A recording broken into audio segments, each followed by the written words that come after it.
É um oferecimento Iguá na sua porta. Cuidado que chega junto. Olá, muito bom dia para você. Hoje é sexta-feira, 19 de setembro. Obrigada pela sua companhia. Vamos juntos aqui no SE1.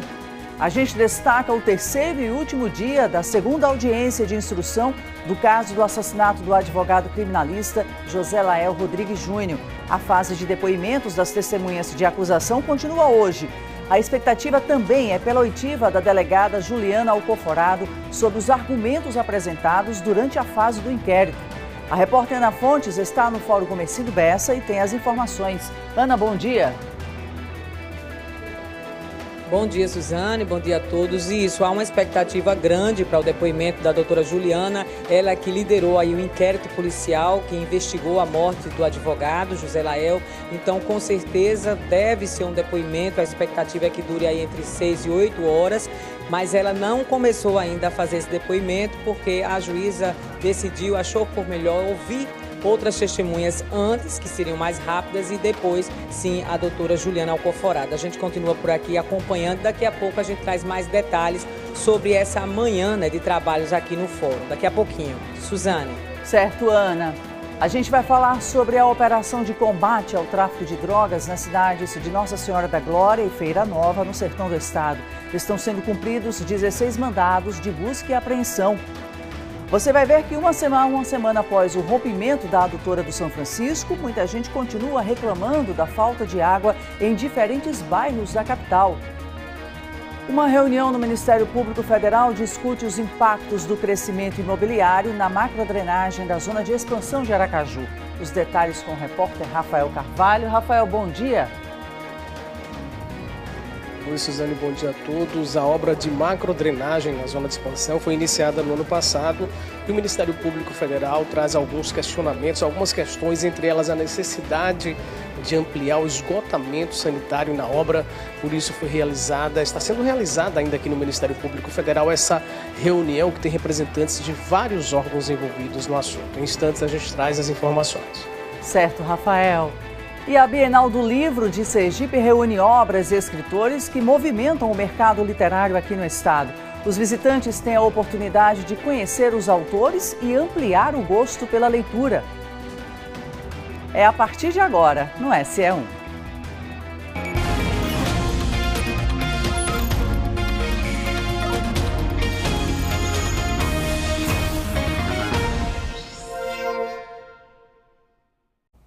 A gente começa esta edição com informações sobre o terceiro dia da segunda audiência de instrução do caso do assassinato do advogado José Lael Rodrigues Júnior. 19 testemunhas da acusação devem ser ouvidas até hoje no Fórum Comercindo Bessa, onde está a repórter Ana Fontes. Ana. Isso, Suzane, bom dia mais uma vez, também para quem passa a nos acompanhar a partir de agora, só para que as pessoas possam entender, esse é o quarto dia de trabalho em relação à audiência de instrução, mas o terceiro da segunda audiência, por isso que a gente sempre fala em terceiro dia, quarto dia no total, de ouvida aí dessas testemunhas da acusação. A gente conversa a partir de agora com a doutora Rafaela Santos, ela que também defende o Wanderson Bispo, o Panda, que é o suspeito de ter feito os disparos. Eles estão acompanhando esses depoimentos dessa manhã de hoje. Havia uma expectativa, doutora, para que a Juliana Alcoforado, a delegada, fosse a primeira, mas aí houve uma reordenação, vamos dizer assim, porque provavelmente esse depoimento dela vai demorar, então ela ficou para ser por último. Agora, esse depoimento que está sendo acontece agora de forma online, de um líder espiritual que era ligado à Alvaci, uma das réis do processo, e a doutora Rafaela vai explicar para a gente um pouco essa manhã aí de trabalho. Como é que foi, doutora? Bastante perguntas vocês tinham para fazer para o líder espiritual que mora em São Paulo? Bom dia, Suzane. Primeiramente, estamos aqui em uma audiência acalorada. Estamos ouvindo um líder religioso em que o Ministério Público já trouxe a informação ontem, que o crime também envolve a religião de matriz africana em alguns trabalhos feitos. E até então, ouvimos ontem uma mãe de santo e hoje estamos ouvindo também outro líder religioso. Nisso, nessa ouvida, né, buscando informações de que forma eles poderiam ali contribuir com o trabalho deles. Em relação, nós fazemos a distinção com todo respeito em relação a tudo, mas buscamos informações para entender de fato o contexto, trazer esses detalhes. Então, até o momento, a defesa ainda não fez perguntas, né, a esse líder religioso, porque o Ministério Público está explorando muito informações que são pertinentes a esse processo. Então, Suzane, estamos buscando também respostas, nós como defesa tentando entender, porque não somente aconteceu de uma forma, mas também existem elementos que a defesa, de maneira inteligente, deve observar. Nesse caso, eu sei que a senhora não pode dar muitos detalhes por causa do segredo de justiça, mas essa pessoa que está fazendo depoimento agora, de forma online, ela tinha ligação com a Alvaci, conhecia a doutora Daniele também, ficou claro isso? Suzane, eu não posso passar essa informação nítida, mas até então essa pessoa está sendo ouvida porque está sendo considerada ligada a alguns dos acusados. Então ainda estamos buscando elementos, trazendo essa pessoa para o contexto e também buscando ligar a pessoa, quem ela teve contato, de que maneira teve contato. Então é uma maneira inteligente do Ministério Público, né, de buscar essa informação da melhor forma. É um quebra-cabeças aí que vocês vão montando. A gente agradece a doutora Rafaela, conversa agora com o doutor Anselmo Júnior, que também faz a defesa juntamente com a doutora Rafaela, do Wanderson Bispo, e ele que vem acompanhando também esses últimos 3 dias, né, de depoimentos importantes, e há uma expectativa grande para esse depoimento da delegada, né? Bom dia. Exato, bom dia Suzane, bom dia a todos. Exatamente, a expectativa de todos nós que estamos acompanhando esse feito, não é justamente na oitiva da delegada, ela que é uma peça fundamental para que a gente possa estar entendendo, ela que presidiu o inquérito policial, e a gente poder, né, questionar sobre aquilo que foi feito e aquilo que talvez deixou de ser feito, quais os critérios que foram utilizados. Então é muito importante a expectativa da gente para que ela seja ouvida, né, inicialmente como foi colocada, eu hoje iria iniciar com ela, até a gente imaginava que não seria possível chegar à oitiva das outras 2 testemunhas, porque as outras 2 aqui está sendo ouvida agora, e mais uma, e as demais, até a gente já comenta, o Ministério Público desistiu de algumas testemunhas já, então a gente acredita que no dia de hoje possa estender até muito mais tarde, mas a gente finaliza com pelo menos a oitiva, né, das todas as testemunhas que foram roladas da acusação, ao final com a doutora Juliana, que vai trazer informações muito importantes para que a gente possa ter um desfecho no que diz respeito à apuração desse caso. Sem entrar muito em detalhes em relação a questionamentos, né, que vocês teriam para a delegada, mas é importante porque ela tem todo esse arcabouço de provas, foi trazido pela Polícia Civil nessa investigação. O senhor teria algum ponto de questionamento em relação ao seu cliente com essa investigação?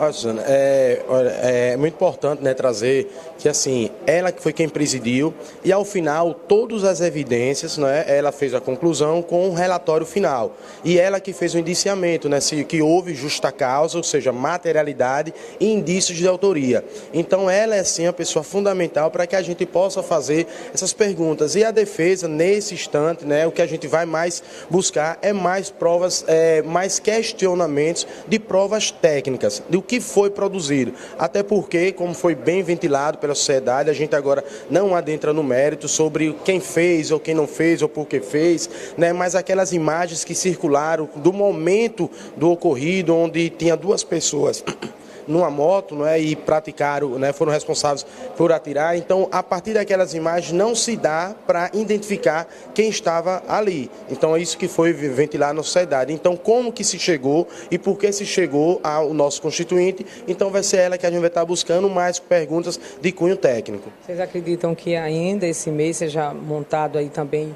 a questão de outras audiências de instrução para ouvir as testemunhas da defesa, ou acreditam que deve ir para outro mês? Olha, o nosso desejo gigante é que adiante ao máximo, até porque se trata de pessoas que estão com sua liberdade, né, privada preventivamente. Então, o andar dos fatos vai estar nos ajudando bastante. Então, com o fim, né, da audiência, com a oitiva das testemunhas de acusação, todas as defesas estão priorizando a agenda para que possa adiantar com as oitivas das testemunhas de defesa, que são muitas ainda, testemunhas de defesa, para finalizar com o interrogatório dos réus e assim a gente poder ter elementos até para poder ter substrato para eventuais pedidos de liberdade provisória. A gente agradece a participação do doutor Anselmo, também da doutora Rafaela.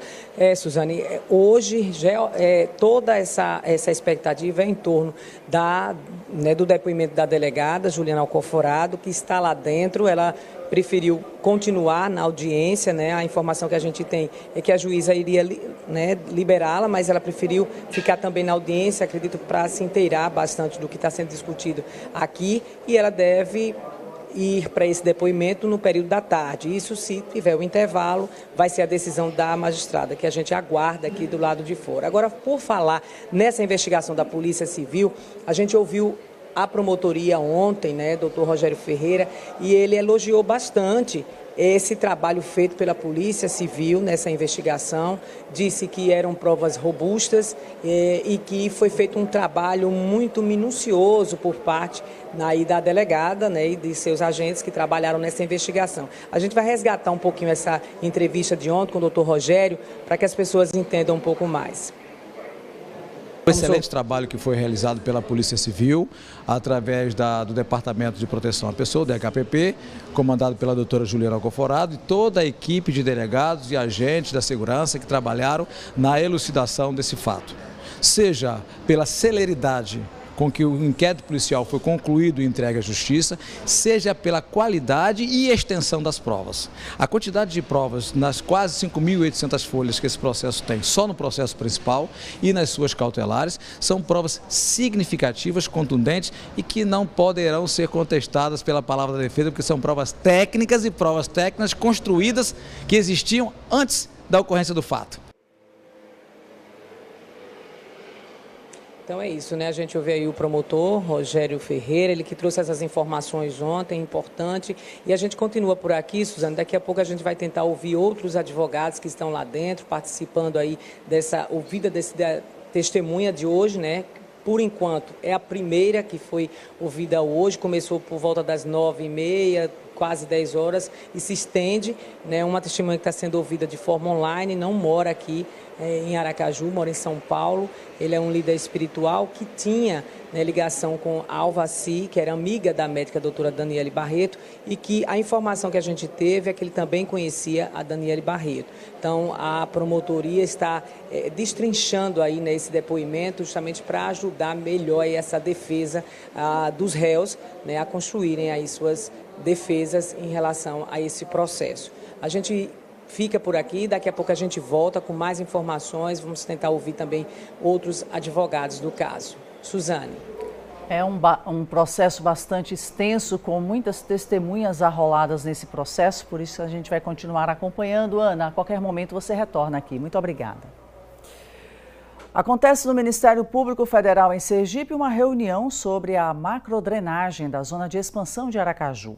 O objetivo do encontro é discutir medidas preventivas contra alagamentos na região. O repórter Rafael Carvalho está lá e traz outras informações. Rafael, a gente fala mais da zona de expansão ainda como uma geolocalização. Não existe mais a zona de expansão, agora é zona sul de Aracaju, né? Exatamente, aquela região cresceu muito, Suzane, está ali agregada à zona sul hoje, por isso que formalmente não se utiliza mais esse termo zona de expansão, mas ficou conhecida como a zona de expansão. Cresceu muito, a área da capital que mais cresceu aí nas últimas décadas, e a gente lembra de vários episódios de alagamento, se apontava a necessidade de fazer a macrodrenagem ali daquela região. Essa obra de macrodrenagem foi iniciada no ano passado, está em andamento, e o Ministério Público Federal traz alguns questionamentos. O principal deles é a questão do esgotamento sanitário, que justamente é um dos pontos, o principal que é discutido nessa reunião, que ainda está acontecendo aqui. A gente tem inclusive imagens da audiência aqui no Ministério Público Federal com a presença de representantes de vários órgãos envolvidos neste assunto. Eu estou com a Procuradora da República, Gisele Blege. Procuradora, a gente tem essa questão da obra em andamento e esse ponto principal que é o esgotamento sanitário. A gente lembra que tem uma meta no Brasil para até 2033, 90% da população ter acesso justamente ao esgotamento sanitário. O que essa obra traz, o que o Ministério Público apontou em relação a essa questão do esgotamento sanitário? A zona de expansão urbana, ela não é mais zona de expansão, ela é altamente urbanizada, como você bem mesmo falou. Então chamou a atenção do Ministério Público Federal que ali alagava muito, precisamos sim, poder público, fazer uma obra de macrodrenagem integrando toda a região. Só que a obra de macrodrenagem ela não pode vir desacompanhada do esgotamento sanitário. Por quê? A macrodrenagem vai servir indiretamente de ligação clandestina para despejar dejetos no rio Vaza Barris e no rio Santa Maria. Então, nós reunimos todos os órgãos aqui no Ministério Público Federal para que a gente possa sentar e tentar ajustar um calendário, que também o esgotamento sanitário seja feito de uma maneira que consiga equalizar depois as obras de macrodrenagem junto com o esgotamento sanitário. E foi chamado também para essa audiência a Iguá, que é a concessionária atual, né, que está fazendo é responsável pelo esgotamento sanitário, e ela tem uma carteira de investimentos e nós conseguimos que fosse alterada a ordem dos investimentos para que fosse investimento prioritário atender para poder sincronizar com a obra de macrodrenagem. Então precisamos das duas obras, isso é bom deixar claro. A Prefeitura, que está à frente dessa obra, iniciou no ano passado por meio de empréstimo junto ao Banco do BRICS. A obra do total custa em torno de 330 milhões de reais. Aí a gente tem essa situação da transição de companhia. Houve a outorga para Iguá, como a senhora falou, a questão de esgotamento tem que ser com a companhia de saneamento. E daí é outro ponto discutido aqui, a Iguá tem que assumir, ou já deve estar assumindo essa questão do esgotamento, e a senhora solicita, o Ministério Público solicita uma ampliação do esgotamento, porque o que a gente viu na audiência aqui é que a obra da Prefeitura priorizou o esgotamento nas áreas que tem mais população, mais adensadas, é isso? Foi, mas é insuficiente. Por exemplo, o que está previsto pela Prefeitura abarca 10%. Então, como a Iguá tem um contrato de concessão que precisa fazer um valor X de investimentos, vão ser investimentos da concessionária que vão atender o restante que precisa ser analisado. Eles estão estudando, né, tem uma equipe de engenharia, já está tentando compatibilizar os projetos junto com a rede da drenagem, para poder fazer par e passo as duas obras. E é bom deixar claro que esses 320 milhões, mais ou menos, é para fazer a obra de macrodrenagem. Os investimentos extras dessas obras de esgotamento sanitário que estão fora da obra de macrodrenagem vão ser investimentos da concessionária. Mas esses projetos precisam caminhar juntos para a gente não ter problema.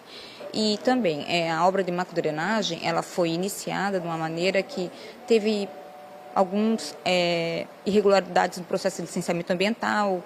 Ela iniciou sem ter a RIMA, enfim. Então, também partes do procedimento de licenciamento precisarão ser corrigidos. Serão corrigidos com o termo de cooperação técnica realizado com a SEMA e com a ADEMA e irregularidades que vão ser apontadas pelo MPF como encaminhamentos da reunião para que se regularize todas essas falhas que estão existentes ali, recupere as áreas ambientais que foram afetadas pela obra.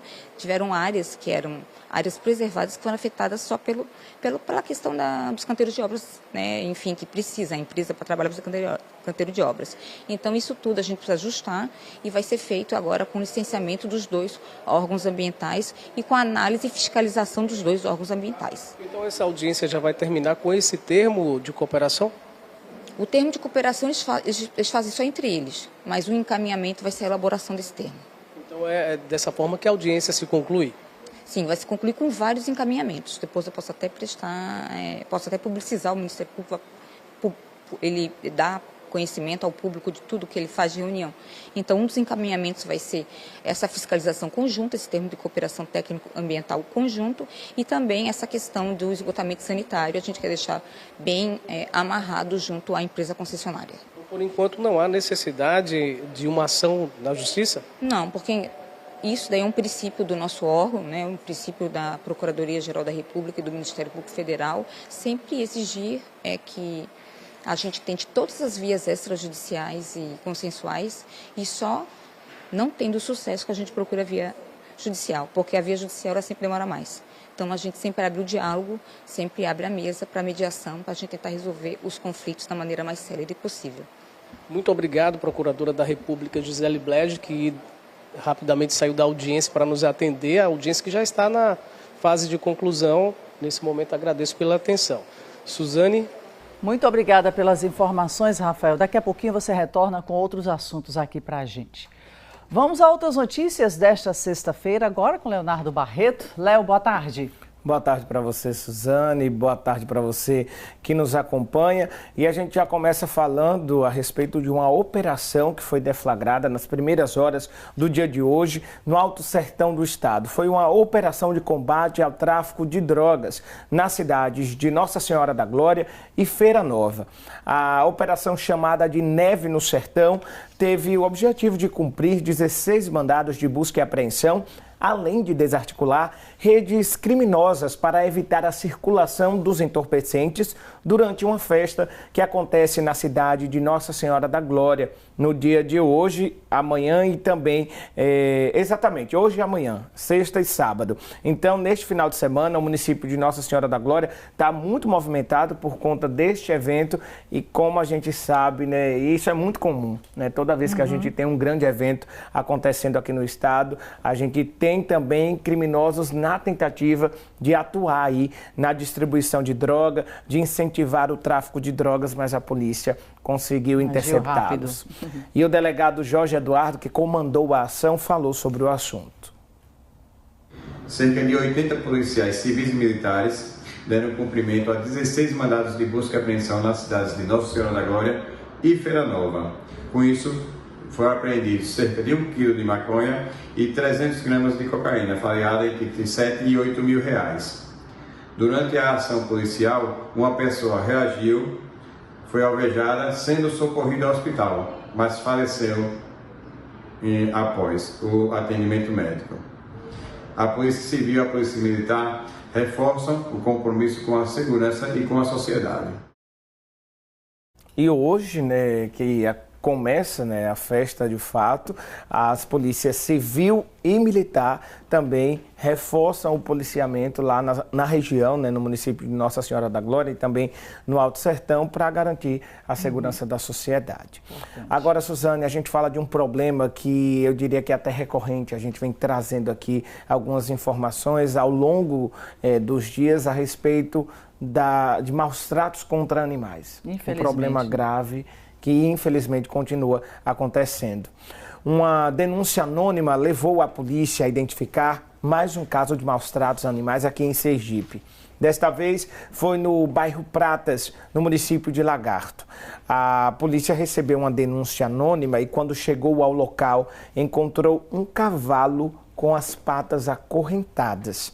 O cavalo, felizmente, foi salvo pela equipe policial, que teve aí a ajuda de equipes da Secretaria de Meio Ambiente do município de Lagarto e foi levado para uma área segura, onde está sendo tratado e cuidado por veterinários. As patas do cavalo estavam feridas no lugar onde estava ali aquela corrente. É de uma perversidade, de uma malvadeza sem tamanho. A gente conseguiu ver até tremendo, né? A pata tremendo ali em determinado momento pela imagem, né, Leonardo? É inaceitável, né, esse tipo de situação. E a gente percebe que independe do animal, né, o crime de maus tratos, ele segue acontecendo. A gente costuma até mostrar mais aqui casos relacionados a cachorro, que é um animal muito mais comum, né, mas como a gente observa aí, também tem cavalos aí sendo vítima desse tipo de crime. E o delegado Amaury Rocha, que foi quem comandou esta ação, que aconteceu no final da tarde de ontem, ele trouxe mais detalhes sobre essa ação para a gente.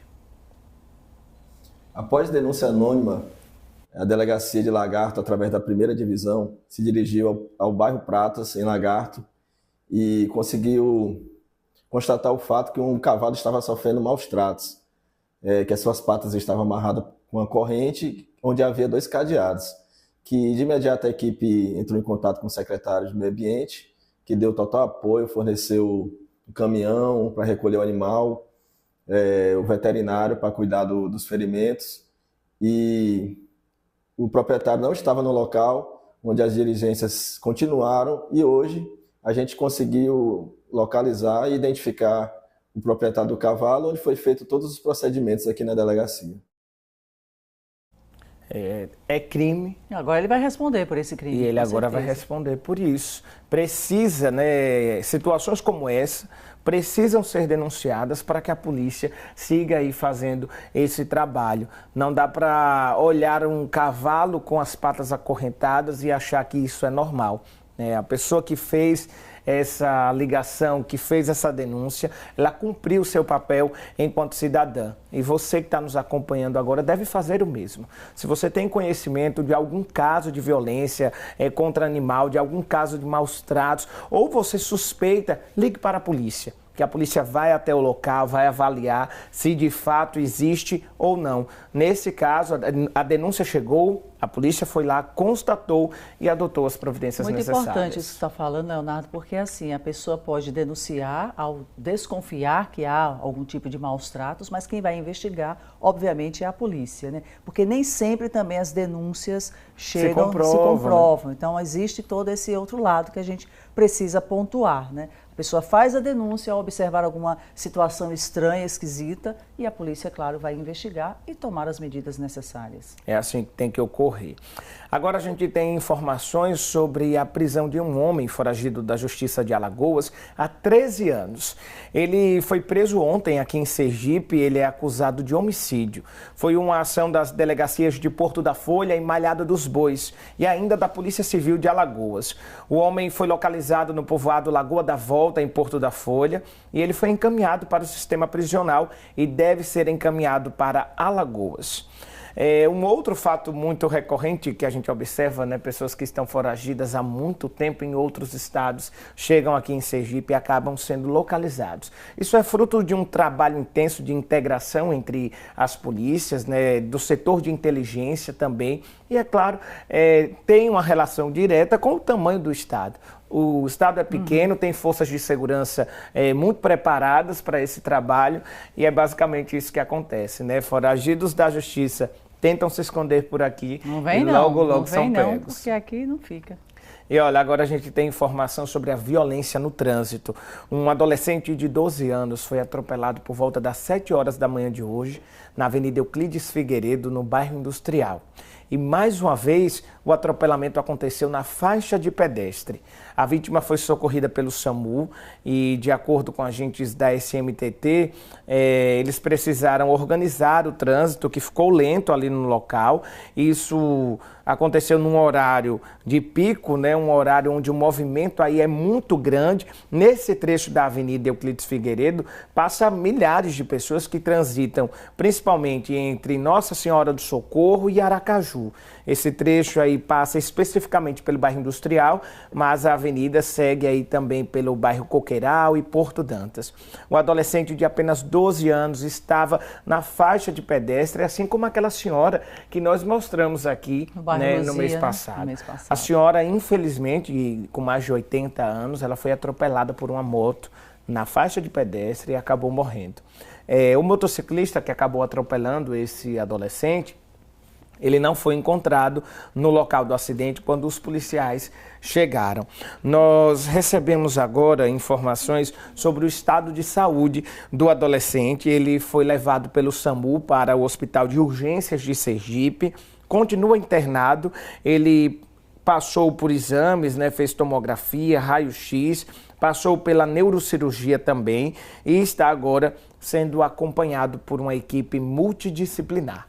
A gente torce aqui pela recuperação desse adolescente de apenas 12 anos e chama a atenção para um fato grave, que é o fato desse adolescente ter sido atropelado na faixa de pedestre. Quando aquela senhora morreu lá no bairro Luzia, nós trouxemos um representante da SMTT aqui ao vivo no SE1 para falar justamente sobre essa necessidade da conscientização das pessoas com relação ao respeito à faixa de pedestre. E, infelizmente, menos de um mês depois, a gente observa um outro acidente na mesma situação, basicamente, né? Complicado, porque justamente a faixa de pedestre é uma faixa de segurança, né? A orientação é que o pedestre atravesse por ela. E os motoristas, nós motoristas precisamos, e motociclistas, precisamos tomar cuidado e observar isso, né? Evitar. Está dirigindo, tem pedestre ali para atravessar na faixa, você precisa parar. Se isso acontecer, se tiver esse respeito, a gente vai ter esse tipo de ocorrência caindo, né, e menos pessoas feridas, menos pessoas lesionadas e menos pessoas morrendo por conta desse tipo de situação. Certo, Essas Léo. são as informações, Suzane. Muito obrigada, bom trabalho para você, tá bom? A gente vai voltar agora para o Fórum Comercinho do Bessa, onde está acontecendo a segunda audiência de instrução do caso do assassinato do advogado criminalista José Lael Rodrigues Júnior. Ana Fontes tem outras informações para a gente, não é isso, Ana? Isso, Suzane, a gente conseguiu conversar aqui um pouquinho com o doutor Guilherme Maluf, ele que é advogado assistente da acusação, também da família do Lael, do advogado que foi assassinado, e ele deu uma saidinha aqui, a gente aproveitou para conversar com ele sobre essa manhã de depoimentos, doutor Guilherme, qual a avaliação que a acusação faz em relação a esses depoimentos de hoje, né? Há uma expectativa grande em relação à doutora Juliana Alcoforado, é isso? Boa tarde. Boa tarde a todos os telespectadores. Sim, de fato, as audiências estão sendo muito produtivas, né? Digo isso em relação às audiências da quarta-feira, da quinta-feira de hoje. São audiências em que as testemunhas que estão sendo ouvidas vêm confirmando muito das provas que já foram apresentadas pela doutora Juliana. A doutora Juliana já fez um excelente trabalho à frente desse inquérito policial, não apenas célere, mas de muita qualidade, com um arcabouço vasto de prova. Então esse inquérito é um inquérito recheado de provas quanto à responsabilidade de cada um dos réus, inclusive da própria doutora Daniele, que infelizmente faleceu. Mas a doutora Juliana hoje ela vem aqui para trazer então o relato dela sobre essas investigações e para confirmar todas as provas que já foram apresentadas, apesar de, como eu disse, essas provas já vêm sendo confrontadas com as testemunhas que estão aqui e as testemunhas já vêm confirmando todas as informações e tudo que a gente já vem dizendo a todo momento, ou seja, que a responsabilidade de todos os réus está estampada nos autos. Quer dizer, vocês da acusação, né, do Ministério Público também, o senhor como advogado assistente, trazem justamente essas testemunhas para que as defesas possam fazer perguntas, tirar dúvidas em relação a todo o processo de investigação. Isso, de fato, inclusive, como eu já disse em algumas oportunidades, outros meios de prova foram obtidos, né? Então, provas oriundas de telefone celular, conversas de telefone celular, e essas pessoas vêm, então, confirmar essas conversas, entendeu? Elas vêm ser questionadas sobre as conversas e apresentar, então, aí a versão delas sobre o que vem sendo posto diante do que foi produzido no inquérito policial. Doutor Guilherme, o senhor acredita que hoje se encerra essa parte das testemunhas de acusação e segue aí agora a marcação para outras audiências em relação às testemunhas de defesa? Exatamente. Nós esperamos que hoje nós possamos concluir as testemunhas de acusação para que aí a gente possa, então, passar as testemunhas das defesas e aí sim dar continuidade ao processo até a pronúncia. A gente vai liberar, doutor Guilherme, que ele está acompanhando nesse momento. Só uma última pergunta, por conta desse primeiro atendimento, desse depoimento, ficou mais claro essa ligação desse líder espiritual com os réus, a Alvaci e a Daniele, no caso? Veja, como eu digo, o processo é sigiloso, o conteúdo do depoimento ele é sigiloso, então eu não posso trazer propriamente o que ele disse a público. Eu gostaria muito de trazer isso a público, mas o que eu posso dizer a vocês é que toda a expectativa da acusação, eu falo da acusação como um todo, ela foi cumprida com esse depoimento. Isso eu posso dizer assim concretamente, que toda a expectativa que se colocava no depoimento foi cumprida. A gente agradece mais uma vez a participação do doutor Guilherme, né, liberando ele. Também por aqui, doutor Diogo, que é advogado, Suzane, do Ronaldo Moura. Ele é que é suspeito, né, de ser um motoboy, a pessoa que estava guiando a moto naquele dia quando houve os disparos contra o advogado, né? A gente conversa a partir de agora com o doutor Diogo para trazer informações. Doutor Diogo, esses depoimentos aqui, né, têm sido enriquecedores para vocês que fazem a defesa, justamente para construir melhor essa defesa, ouvindo essas pessoas? Boa tarde. Boa tarde, sim. Os depoimentos que foram prestados, desde o primeiro dia até agora, estão sendo de grande valia para Ronaldo, porque nenhuma pessoa cita o nome de Ronaldo, ninguém conhece Ronaldo, ninguém inclui Ronaldo na participação do crime. Então, para o nosso cliente, tem sido muito bom, que só corrobora com a tese defensiva de que o mesmo não tem nenhuma participação com esse crime. E justamente isso, o senhor pretende questionar a parte da investigação policial? Isso, aí agora no período da tarde, quando iniciar o depoimento da delegada, a defesa vai questionar alguns pontos, né? Não erros, mas alguns pontos da investigação que não seguiram aquilo que preleciona no Código do Processo Penal. Não foi feito reconhecimento, não foi feito perícia, entendeu? Os advogados, inclusive aqui citando agora para a TV Sergipe, os advogados que à época acompanhavam Ronaldo estavam presentes lá na delegacia para acompanhar o depoimento de Ronaldo, porém não foi facultado a eles, não foi dado a ele esse acesso ao seu cliente para acompanhar a oitiva do mesmo. Por isso, a gente, como defesa, impetramos um habeas corpus aqui no Tribunal de Justiça do Estado de Sergipe, que foi denegado, e com isso a gente subiu para o STJ em Brasília. Estamos aí aguardando pelos próximos dias o julgamento desse habeas corpus. E se for julgado, concedido a ordem de habeas corpus, esse depoimento será desentranhado do processo, será arrancado do processo e não poderá ser utilizado aqui neste julgamento. Ou seja, muito trabalho pela frente ainda, né? Tem muito trabalho pela frente ainda. E a defesa continua combativa e vamos bater nos pontos que serão questionados, que precisam ser questionados, como eu disse a você, a respeito da investigação. A gente agradece a participação do doutor Diogo Santos, ele que está fazendo a defesa aí do Ronaldo Moura. Eu volto a repetir para que as pessoas possam entender, né, Suzane, porque são muitos réus, muitas testemunhas, então confunde um pouco. A gente esclarece que agora a fase é só de audiências de instrução, né? Aconteceu lá no final de agosto agora a segunda, que 3 dias, né, praticamente aí 19 pessoas a serem ouvidas, algumas foram dispensadas pelo Ministério Público Estadual, porque ele vai vendo o desenrolar aí desses testemunhas, eles podem dispensar ou não. Nesse caso houve a dispensa, o doutor Guilherme também já confirmou aqui, e acredita-se que hoje se encerra essa parte da acusação, né, com a ouvida da delegada, e deve ser marcada então aí a questão das audiências de instrução ainda, mas para ouvir as testemunhas de defesa. E só acho que possivelmente o ano que vem é que deva acontecer aí, se for a júri popular ou não, isso vai ser decidido, né, justamente com essas audiências, é que deve ter o julgamento desses réus. Suzane, é com você. Muito obrigada pelas informações, realmente muito trabalho pela frente para a gente também acompanhar, né, cada parte desse processo. Muito obrigada, Ana. Olha, inclusive logo cedo, nossa equipe do repórter o Cleberton Macedo e o Alain Magalhães acompanharam também o início, né, os primeiros momentos desse terceiro dia da segunda audiência de instrução. Vamos acompanhar. A primeira a prestar depoimento nesta sexta-feira foi a delegada Juliana Alcoforado. Ela está na qualidade de testemunha e preferiu não gravar entrevista antes de ser ouvida.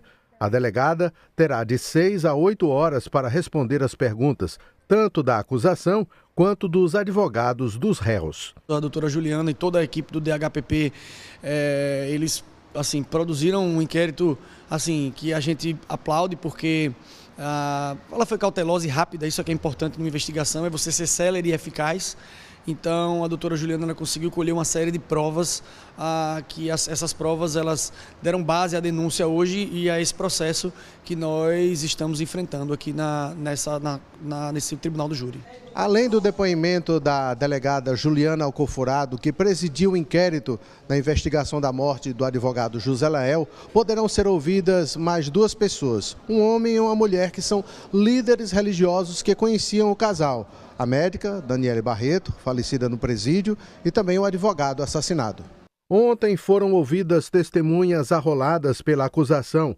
O primeiro foi o filho da médica Daniele Barreto, um menino de 11 anos. E mais 2 pessoas que conheciam as acusadas, Alvaci e a médica. Foi um momento muito importante para o processo, avançamos muito em termos de produção probatória, foi extremamente útil para que a gente pudesse compreender o contexto em que houve, né, o desdobramento até o momento do óbito. A mãe de Anderson Panda, acusado de executar o advogado, passou mal, mas prestou depoimento.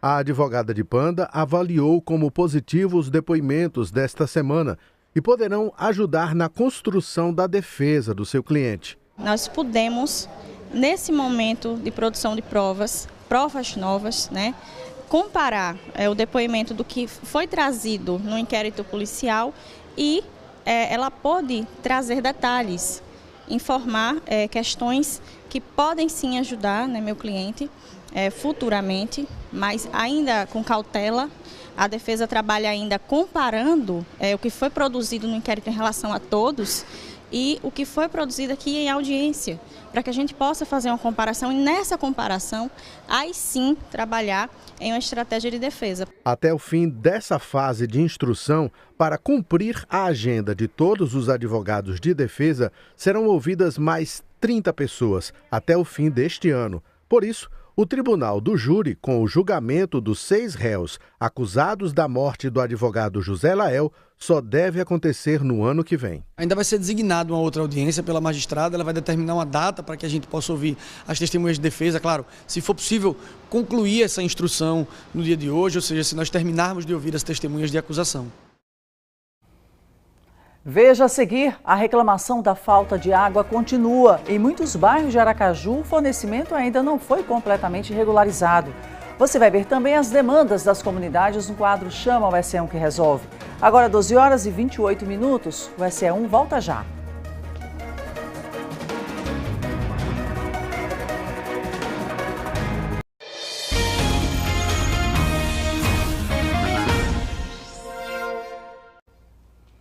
O SE1 de volta para chamar Michele Costa. Tô chegando. Falar sobre o Bom Dia Sábado da Manhã. Boa tarde, meu Boa bem. tarde para você que está acompanhando o SE1, 12 horas 32 minutos. Pessoal almoçando lá e a gente aqui trazendo informação. A gente aqui trazendo informação. Daqui a pouco a gente almoça também, claro. Pois é, gente. Amanhã, a partir das 6h50 da manhã, para você que gosta de acordar cedo aí durante o fim de semana e começar o fim de semana muito bem informado, tem o Bom Dia Sábado. Vou estar aqui esperando por vocês.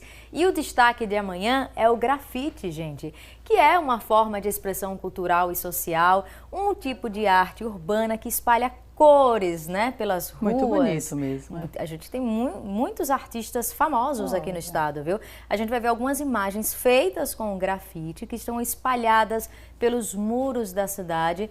Elas encantam, representam também a comunidade ou características da cidade, ainda trazem mais beleza para as ruas e espaços públicos também. Inclusive, a gente vai mostrar que um projeto realizado lá no bairro Santa Maria está revelando talentos e recebendo muitos visitantes, viu, do Brasil e de outros países. Muita gente talentosa que está contribuindo para mudar a cara de várias ruas do bairro. E vamos aprender também que existe uma lei federal que busca valorizar e reconhecer a força, porque por décadas é uma arte que foi marginalizada e hoje traz todo esse brilho, esse colorido para as ruas, avenidas e projetos escolares também, de estudantes que estão praticando ali no muro da escola e nas ruas, nos muros dos bairros aqui da capital sergipana e no interior também. Muito bonito. Depois mesmo. que essa reportagem, a chamada, né, do Bom Dia Sábado começou a circular, recebi mensagens de escolas no interior do estado também que estão desenvolvendo projetos com os estudantes usando o grafite. Então, é uma arte que revela talentos e de quebra a sociedade ganha, né? Com certeza, existe toda uma técnica para isso, né? Claro que tem o talento, mas também tem um aprendizado, né? Os alunos vão aprendendo ali a desenvolver novas habilidades. Que bom. E claro que é sábado, fim de semana começando ali, tem as dicas da nossa agenda cultural G1 que está cheia de dicas e de entrevistas também. Antônio Cardoso ali preparou todas as dicas para você programar o seu fim de semana e bater um papo também com o produtor cultural John Santos, que ele vai falar sobre a primeira Bienal do Livro, que vocês viram essas informações aqui no SE1, né? Começou ontem e termina amanhã, lá no Museu da Gente Sergipana, e depois tem um bate-papo e muita música com o cantor e compositor Chico Queiroga, que fará um belíssimo show amanhã no Teatro Tobias Barreto para celebrar apenas 40 anos de carreira. Somente isso. Então ele prometeu que vão ter músicas novas no repertório, já lançou algumas músicas também na rede social, se você já quiser acompanhar para amanhã cantar junto com ele. E tem as músicas tão conhecidas do público sergipano também, nesse show que ele vai celebrar os 40 anos de trajetória na música, amanhã aqui na capital sergipana. Então tem muito mais, tem o nosso agendão esportivo, ao vivo com o Felipe de Pádua também trazendo as informações dos eventos esportivos do fim de semana e muito mais a partir das 6h50 da manhã. Vou estar aqui esperando por você. Estaremos, que amanhã também é meu plantão. Plantonista, todo mundo aqui. Até Maravilha, amanhã, então. Até amanhã, minha querida. Ótima tarde para você. Você também. Tchau, pessoal. Vamos agora com o quadro Chama o SE1 que Resolve. A gente começa mostrando a reclamação dos moradores. Olha só, nós temos umas imagens enviadas pelo telespectador que mostra esse trecho da Avenida Doutor Diego Anjos, na entrada do bairro Marivan, agora sim, bairro Marivan, na zona sul da capital. O pessoal conta que nesse trecho há muitos buracos e o risco de acidentes é grande, hein? A comunidade já solicitou um reparo no asfalto, mas até agora nada foi feito. A Emurb informou que já está agindo na infraestrutura dessa região, mas que nesse caso, em especial, enviará um fiscal para análise técnica e reparo o mais rápido possível. Na zona norte de Aracaju, a bronca dos moradores do bairro Coqueiral é por causa de problemas na pavimentação de uma rua.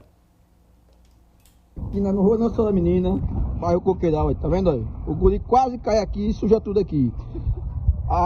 Aquela malha azul veio aqui, destruiu a malha azul da prefeitura, no intuito de dizer que vai limpar.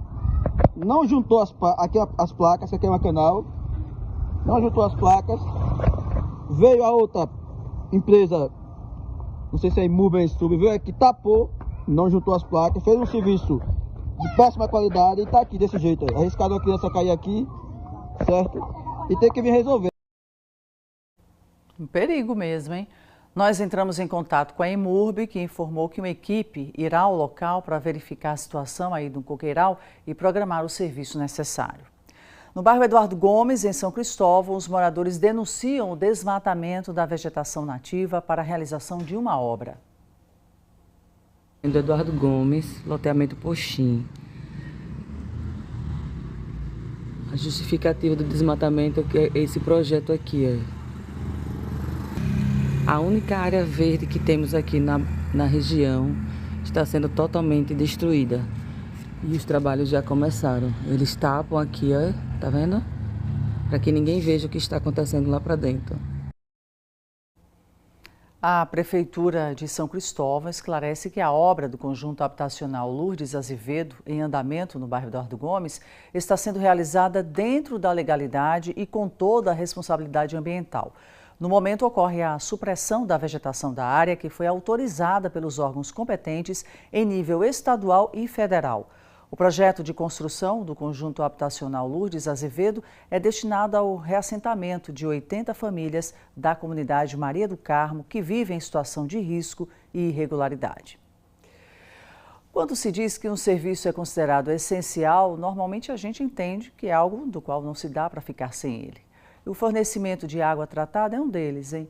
Por incrível que pareça, 8 dias após o rompimento da adutora do São Francisco, nesta sexta-feira ainda tem gente sem o produto nas torneiras. A pia não tem mais espaço para a louça. As roupas sujas também se amontoam. Esse é o cenário na casa de Dona Ângela.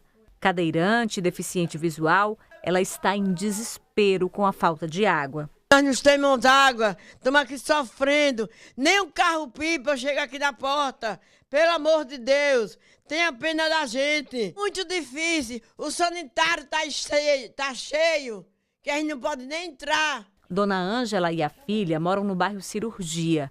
A água ainda chegou bem fraquinha na última segunda-feira. Depois disso, nem mais uma gota. A situação aqui está complicada no bairro Cirurgia.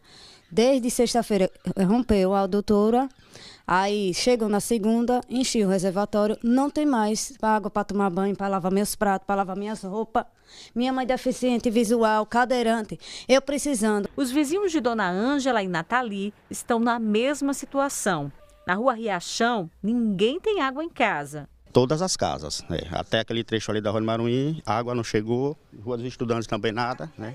E a gente nessa luta. Eu mesmo já fui buscar água na casa de minha filha 3 dias direto. Eu puxo água, broto em casa porque eu tenho criança, né?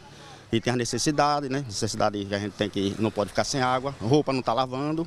E a gente está nesse sofrimento, né? Depois da conclusão dos reparos da adutora do São Francisco na última segunda-feira, a Iguá explicou que o abastecimento de água ia ser retomado de forma gradual. Mas o Cirurgia está entre os bairros onde a água ainda não voltou. Nem na área mais baixa do bairro tem água. Na casa de Dona Maria, os baldes e bacias estão vazios. Ela ainda solicitou à Iguá um caminhão-pipa, mas foi cobrado pelo serviço. E Dona Maria não tem condições de pagar. A Iguá está cobrando para mandar o carro, ontem minha 140. Minha neta ligou para lá e disse, não, só vai se pagar. Como é que eu ganho um salário mínimo aposentada? Vou pagar 140 fora o que vem aí que eu já paguei esse mês. Eu já paguei esse mês a Iguá. Dona Maria abre várias vezes a torneira, mas o resultado é sempre o mesmo. 10 vezes eu vou e volto lá no fundo, lá na frente, boto até a bacia assim para ver se está chegando, a noite todinha aberta, aí eu me acordo, que o sono leve, me acordo para ver, mas nada. Enquanto isso, os serviços da casa ficam por fazer e os moradores seguem na expectativa de que o abastecimento seja reestabelecido o quanto antes. É só sofrimento. Aí, como você viu a máquina, os baldes tudo cheio de roupa suja. É um sofrimento. Tem uma solução, né? Não só previsão. Então eles dão previsão que vai chegar, que vai, mas nada. Solução que é boa, nada. A água não chega de jeito nenhum. A gente está acordando de madrugada para ver se consegue lavar roupa, fazer alguma coisa, nada. Nossa produção entrou em contato e a Iguá Sergipe informou que as equipes da empresa estão em campo fazendo inspeções quanto à retomada do abastecimento. Fomos informados também que ontem a Iguá Sergipe identificou problemas internos de boia e hidráulica em algumas residências que tiveram apoio da concessionária.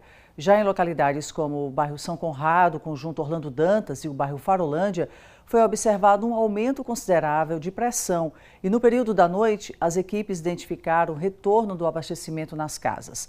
A Iguá Sergipe ainda informou que segue monitorando os endereços onde há problemas de abastecimento a fim de resolvê-los.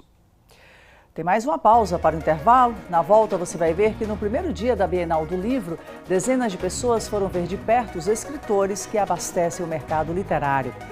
Agora 12h42, a gente volta já.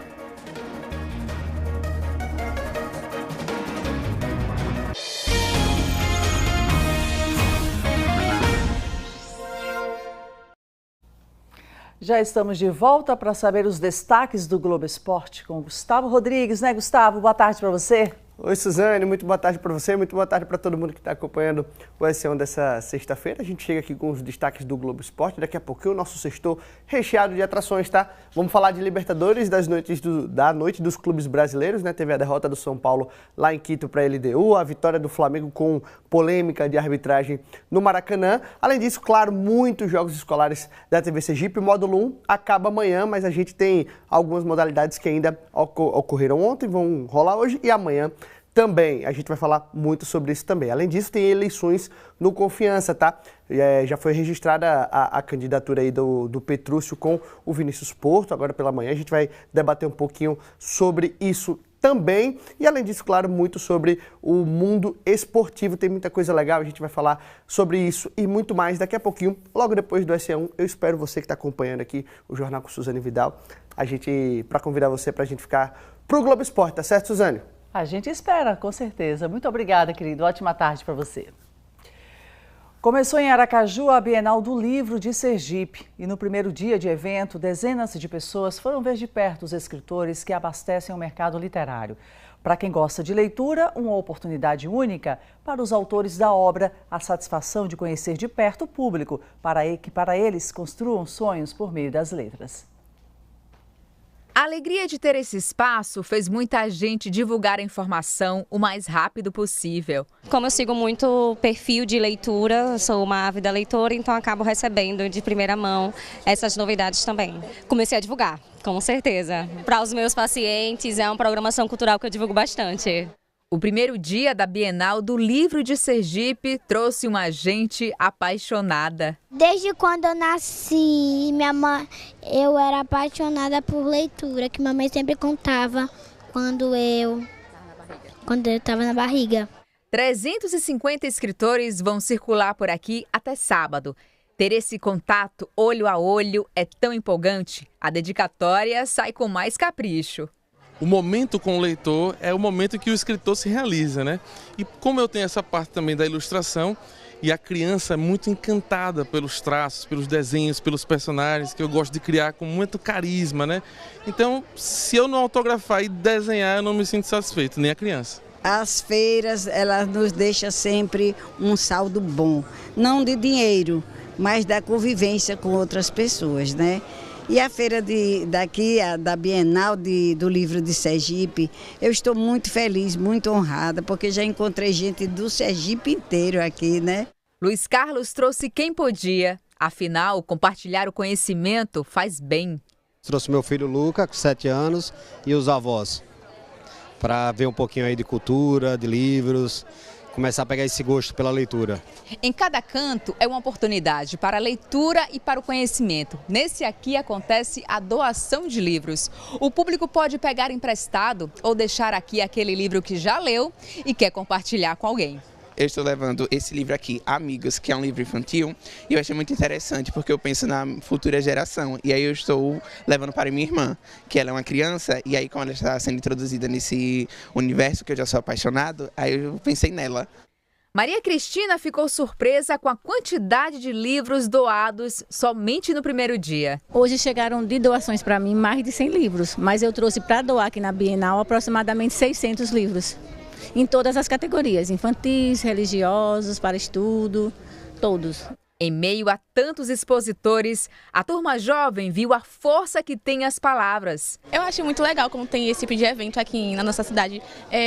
Historicamente, sabe, a gente que é jovem sai um pouquinho, sabe, do nosso mundo e vem aqui. Eu amo ler livros, então, tipo assim, acho que quando eu tem muita cultura aqui, eu amei, sério, tô tão feliz. Até porque a gente explora os outros horizontes e vê várias maneiras do que é a vida, sabe? E hoje em dia, como a gente está muito ligado à tecnologia, eu acho muito importante o livro para a gente ir além. Um universo de história e conhecimento que César comemorou 2 vezes. Além de estar a primeira vez na Bienal, na primeira Bienal do Livro de Sergipe, eu também estou fazendo o lançamento do meu livro, né, que fala muito sobre cultura do nosso estado, do Largo da Gente Sergipana, que está aqui na frente, desse museu incrível que acolheu a gente. Então é uma felicidade em dobro, em triplo, né, porque abarca tudo. Então assim, eu estou muito feliz pela minha participação, muito feliz por ser esse momento especial para mim, pelo lançamento do livro, pela cultura, por tudo no geral, sabe? Então, gratificante.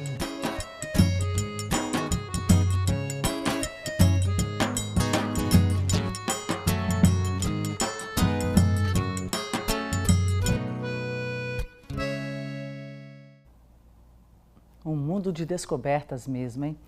A gente volta agora para o Fórum Gomercindo Bessa, onde está acontecendo a segunda audiência de instrução do caso do assassinato do advogado José Lael Rodrigues Júnior. Quem está lá? Ana Fontes, volto com você. Isso, Suzane, uma manhã movimentada lá dentro. Aqui fora foi um pouco mais tranquilo, né, na sala do segundo júri, aqui no Gomercindo Bessa, porque lá dentro tem uma oitiva que está acontecendo aí, um depoimento há quase mais de 3 horas, né, de um líder espiritual, uma pessoa que mora fora, em São Paulo, que teria ligação aí com Alvaci, uma das réis no processo, e também com a doutora Daniele Barreto, e hoje ela foi ouvida aqui, essa testemunha. Então, está ainda seguindo. Tem uma outra testemunha aguardando também para ser ouvida, além da delegada Juliana Alcoforado, que presidiu aí o inquérito, né, no âmbito da Polícia Civil. Ela vai ser ouvida provavelmente no período da tarde. Houve uma modificação aí justamente porque o depoimento dela é bastante longo, né, a expectativa é que seja longo, então ela foi transferida para ser ouvida à tarde. A qualquer momento pode acontecer um intervalo para o almoço, há essa expectativa por aqui, porque ontem, também nesses outros dias, a juíza liberou para o almoço, né, mais ou menos 1 hora, para depois retornar aos trabalhos. Então, a informação que a gente obteve até agora é que ainda estava sendo ouvido essa testemunha online, de forma online, para depois ser a outra testemunha, também uma líder espiritual, e depois a delegada.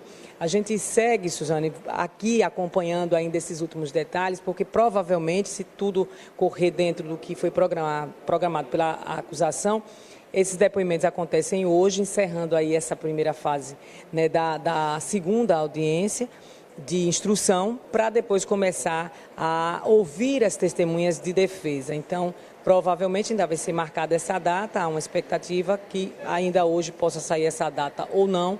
Vai depender aí desse acerto entre a magistrada e os advogados para saber quando começam a ser ouvidas essas testemunhas de defesa. A gente sabe que provavelmente são mais de 20, eles não têm esse número ainda muito fechado, mas com certeza muitas pessoas ainda serão ouvidas nesse caso, e a gente relembra que ainda não é julgamento, é audiência de instrução.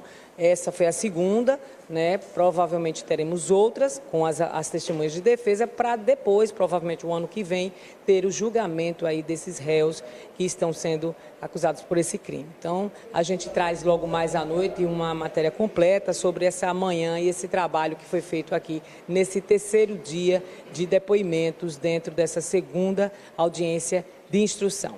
Suzane, é com você. Ana, muito obrigada pelas informações. Bom trabalho aí para você e sua equipe. Muito obrigada. Confira agora os destaques do Jornal Hoje desta sexta-feira com César Tralli. Olá, boa tarde. Uma sexta-feira com muitos casos de violência, infelizmente. Nós temos vários destaques importantes logo mais no JH. Uma quadrilha de ladrões tentou invadir um condomínio de casas durante a madrugada em São Paulo. Os moradores perceberam, chamaram a polícia, teve troca de tiros, perseguição, 2 assaltantes foram presos. Uma história de cobrança de dívida pela venda de um sítio terminou da pior maneira possível. A polícia encontrou enterrados em uma área de mata os corpos dos 4 homens que estavam desaparecidos em Caraíma, interior do Paraná. São 3 pessoas de São Paulo e uma da região. Eles sumiram no começo de agosto.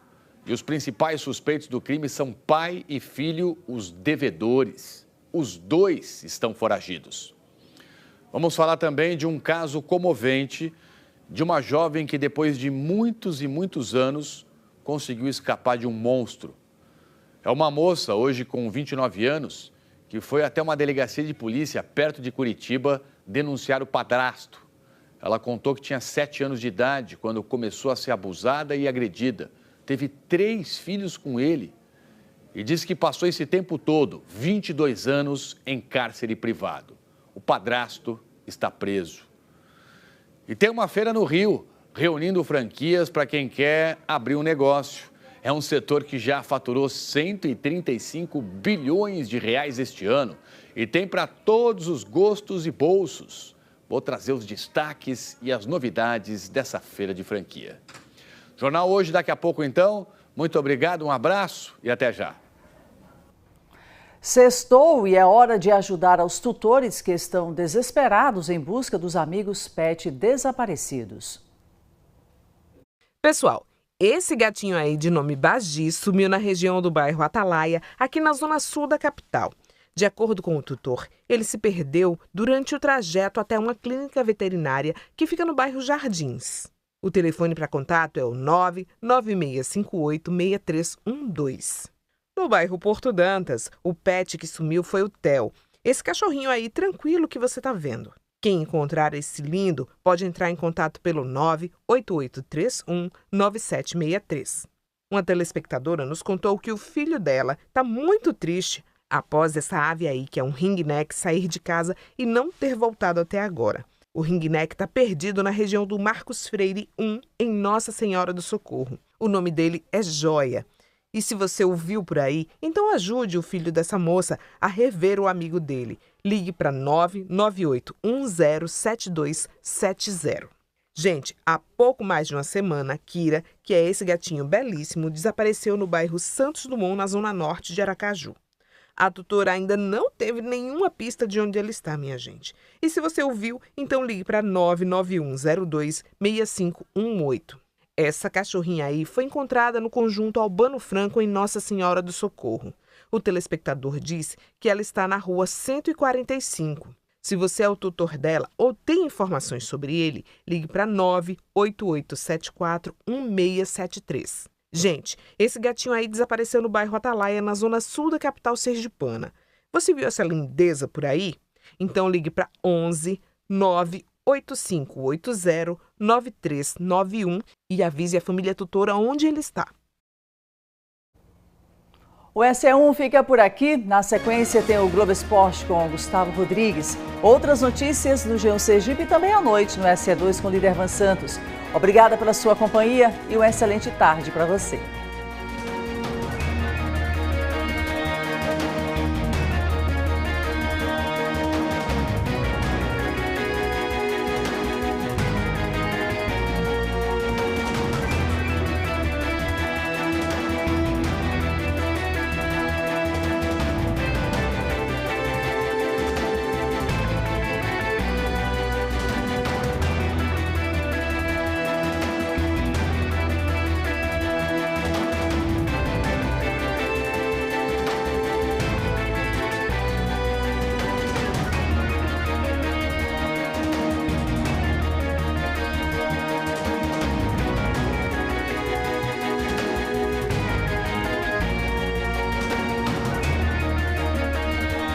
SE1. Oferecimento Iguá na sua porta. Cuidado que chega junto.